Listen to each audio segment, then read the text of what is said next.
ഗുരുവായിട്ടും നാരായണ ഗുരുദേവൻ അറിയപ്പെടാറുണ്ട്.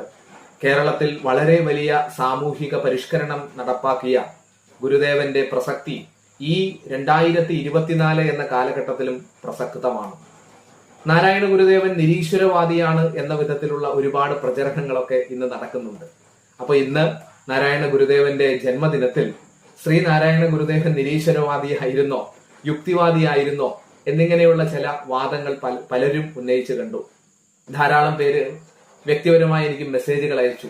ഈ നാരായണ ഗുരുദേവന്റെ ജന്മദിനത്തിൽ തന്നെ ചിലര് നാരായണ ഗുരുദേവൻ യുക്തിവാദിയാണെന്നും നിരീശ്വരവാദിയാണെന്നും ഒക്കെ പറയുന്നുണ്ട്. അതിനെന്തെങ്കിലും ഒരു മറുപടി ഉണ്ടോ? ധാരാളം ചോദ്യങ്ങൾ ഇന്ന് വന്നിട്ടുണ്ട്. പലപ്പോഴും ശ്രീകൃഷ്ണ ജയന്തി വരുമ്പോ, അല്ലെങ്കിൽ ശിവരാത്രി വരുമ്പോ, ഓണം വരുമ്പോ, ഇത്തരത്തിൽ സനാതന ധർമ്മത്തിലെ മഹത്തുക്കളുടെ ജന്മദിനങ്ങൾ വരുമ്പോ, സമാധി ദിനങ്ങൾ വരുമ്പോ പലരും വിവാദങ്ങൾ സൃഷ്ടിക്കാറുണ്ട്. ഒരുപക്ഷെ